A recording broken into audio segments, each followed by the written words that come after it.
네, 여러분 안녕하세요. 강필승입니다. 오늘은 공항철도 자기소개서 해설을 할 건데요. 앞서서 저희 드림잡 컨설팅 필승 NCS 인스타그램을 개설을 했습니다. 예, 팔로워가 15명이네요. 조금 더 늘었습니다. 이제 막 시작하는 단계여가지고요. 자소서 쓸 때 많이 틀리는 맞춤법 15개 이런 식으로 채용 공고뿐만 아니라 여러분들이 쓱쓱 지나가면서 볼 때 한번 보면은 도움이 되는 그런 정보들 위주로 인스타그램에다가 올릴 예정이니까요. 드림잡 검색하시면 바로 나오거든요. 잠깐 멈추시고 인스타 들어가서 10초면 되니까 팔로우도 좀 부탁드리겠습니다. 자, 그래서 오늘 빠르게 공항철도 자기소개서랑 경력사항 작성 방법에 대해서 설명을 드리도록 하겠습니다. 공고는 다들 보셔서 아실 것 같고요. 내용 좀 브리핑 잠깐 할게요. 저번 영상에서 브리핑 다 하기는 했는데요. 그래도 좀 하겠습니다. 자, 통신, 건축, 승강 PSD, 차량, 승무 이렇게 채용을 합니다.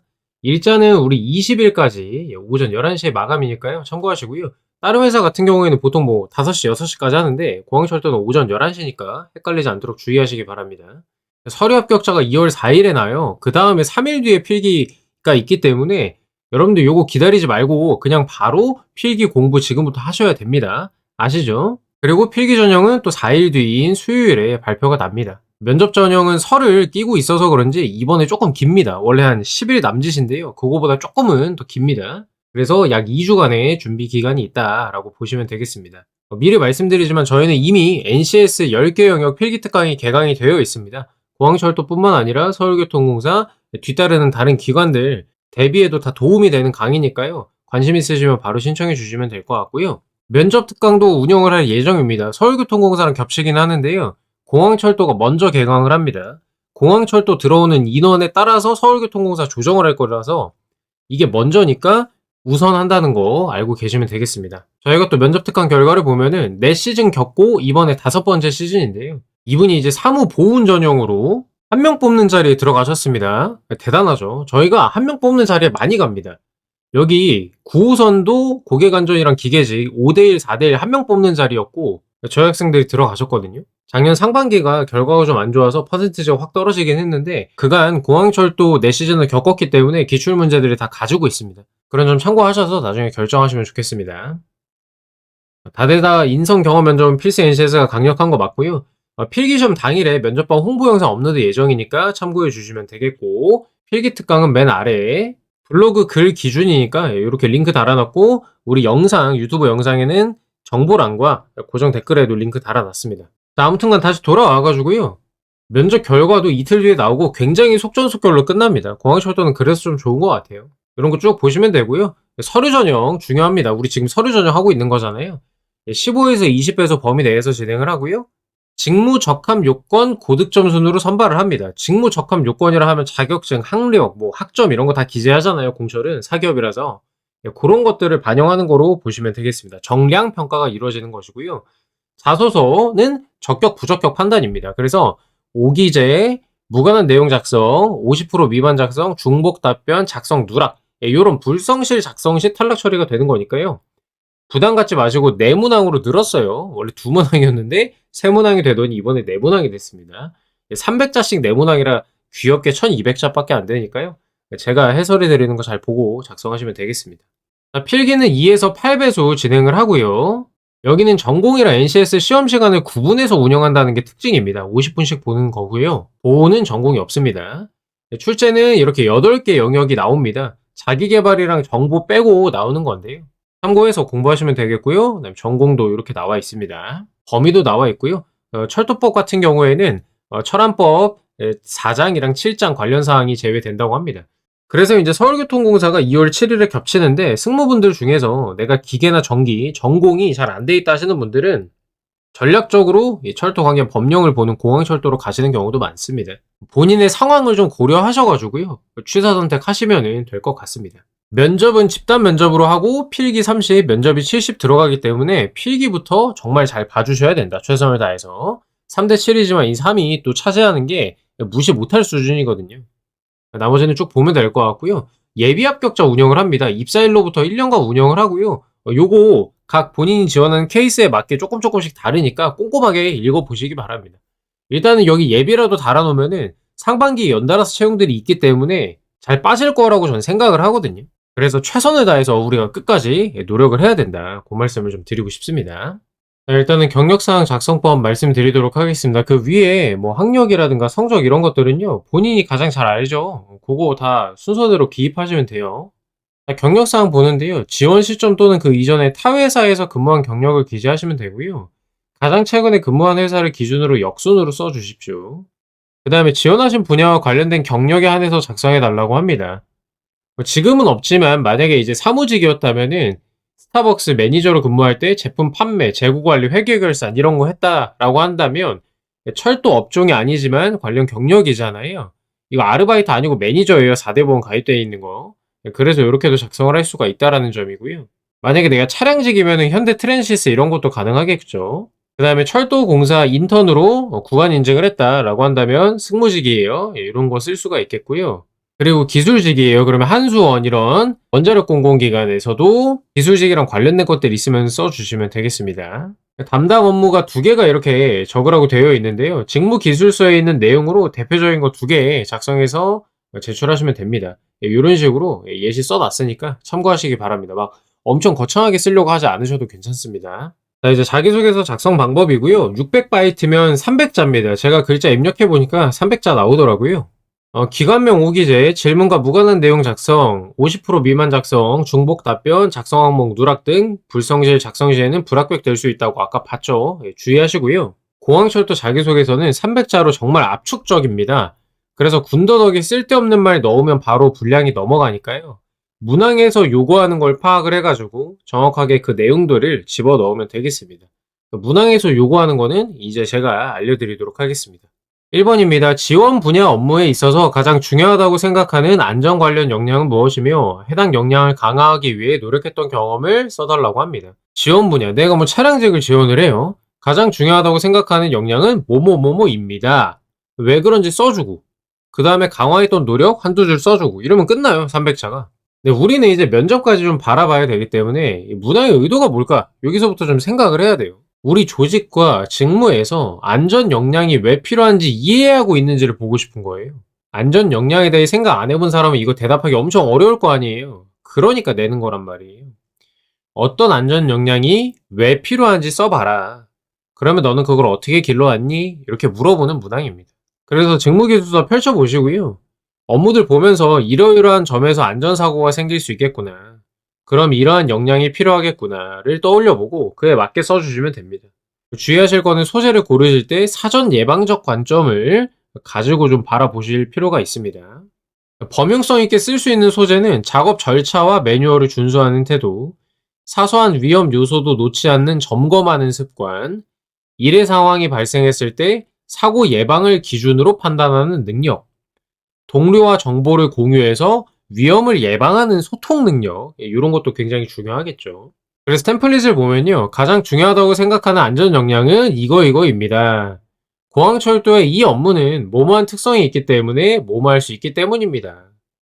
언제 어떤 상황에서 어떤 행동을 통해 그 역량을 길렀는지 작성해 주시면 끝나는 문항입니다.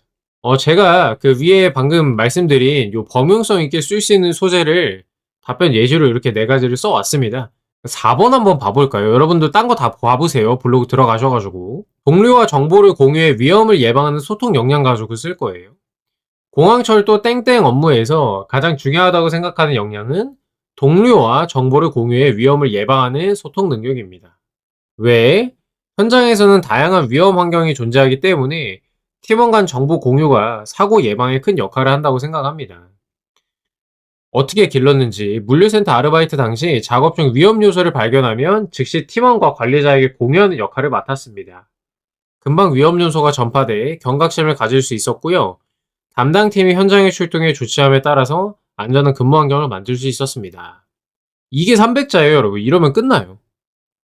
어떻게 써야 되는지 아시겠죠? 지금은 제가 범용성 있는 걸 썼기 때문에 어떤 직렬에나 이제 공통적으로 쓸 수가 있는데요. 여러분들은 직무 기술서를 좀 열어보시고 내 직무에 맞는 안전 역량을 좀 떠올려가지고 작성해 주시면 좋을 것 같습니다. 네, 두 번째입니다. 상대의 입장에서 상황을 분석하고 역지사지의 관점을 얘기를 해줘야 되고요. 이면의 필요를 파악해요. 말이 너무 어려워. 그러니까 이 사람이 표면적인 거 말고 그 이면의 니즈를 파악해서 기대 이상의 결과까지 내줘야 합니다. 어려운데요. 예시 보면 좀 이해가 잘 되실 것 같아요. 자, 상대방의 입장에서 상황을 해석할 줄 아는가? 그 이면의 진짜 필요를 파악을 했니? 그래서 기존보다 수준을 개선한 결과를 만들어내니? 예, 요거 세 가지가 나와줘야 됩니다. 자, 단순히 친절, 배려, 미담을 묻는 게 아니라 문제의 본질을 짚어가지고 행동을 바꾼 경험을 얘기를 하는 것입니다. 예, 상대방의 요구, 이면의 필요 파악, 대응 방식을 바꿔가지고 결과를 낸 거이고요. 핵심 포인트는 요구를 그대로 따라준 경험이 아니에요. 요청을 분석해가지고 내가 대응하는 모습이 나와줘야 되겠고요. 기존보다 나아진 상태를 또 보여줘야 됩니다. 효율 개선, 만족도 향상, 재발 방지 이런 것들이고요. 뭐가 달라졌는지까지 제대로 보여줄 수 있어야 되겠습니다. 템플릿 보면요. 상황 제시를 합니다. 상대방의 표면적인 요구. 어떤 상황에서 상대방은 이런 요구를 했다. 이면의 필요 파악을 합니다. 그 요구의 본질은 뭐뭐한 점에서 뭐뭐한 거라고 판단을 했다. 그래서 내가 어떻게 다르게 접근했고 어떤 행동을 했는지. 그 결과 기대 이상의 성과. 이렇게 써주면 끝나는 것입니다.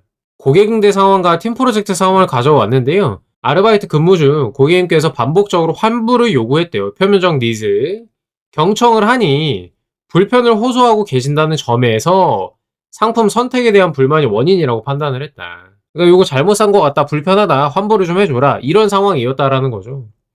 저는 환불 절차를 설명하기보다도 사용 방법대로 제대로 사용하셨는지를 확인을 하고 대체 상품을 비교 안내하면서 고객의 니즈에 맞는 상품을 제안을 해줬다라는 거예요. 또한 동일한 불편이 반복되지 않도록 설명서를 가지고 함께 설명을 해드리면서 이해를 높였다. 이게 나의 행동인 거고요. 기대 이상의 성과. 환불 없이 다른 상품으로 교환해갔다. 친절히 응대해줘서 감사하다는 평가도 받았다. 기대 이상의 성과죠. 원래 환불하고 우리 영업에 손해가 발생하는 그런 상황인데 그거를 다른 상품으로 유도해가지고 환불이 발생하지 않았다라는 점이잖아요. 상당히 대응을 잘한 것이고요. 아무래도 이번에 사무직이었고 기술직이랑 승무직이기 때문에 이런 팀 프로젝트 상황을 쓰시는 게 더 나을 수도 있어요. 쉬울 수도 있어요. 이런 경험이 별로 없으시다 보니까. 그래서 이런 거죠. 팀원이 보고서에서 본인의 이름을 빼도 되니까 프로젝트에서 나가고 싶다라고 얘기를 하는 거예요. 당황했지만 이유가 있겠지 해서 경청을 하니 너무 어려워서 포기하고 싶어졌다라는 점을 확인을 했다. 그래서 나는 내가 함께 할 테니까 끝까지 같이 하자면 설득을 했고 합심해서 업무 부담을 덜어줬다. 필요시 교육도 하면서 얘를 잘 따라올수록 내가 도와줬다. 그 결과 끝까지 마무리했고 결과도 좋았다. 뭐 이런 식으로 쓴 겁니다. 이게 아마 하면 한 250자 정도 될 것 같습니다. 그래서 50자 분량 넣을 게 뭐 이렇게 내가 어떤 행동 했는지 이쪽에다가 뒤에 더 넣어주는 것도 좋은 방법이겠고요. 이 상황을 떠올리기가 힘든 것 같아요. 여러분들 입장에서. 작성하시는 건 그렇게 어렵지 않은데. 그래서 고민을 해보시고 내가 누군가의 속내를 잘 파악을 해가지고 대처했던 경험 있으면은 결과 좋게 나왔다고 약간 각색해도 되잖아요. 그 정도는 괜찮으니까. 예, 한번 작성해 보시면 되겠습니다. 3번입니다. 관행 개선입니다. 문제의식, 나은 결과를 위해 새로운 시도나 도전을 추진한 경험입니다.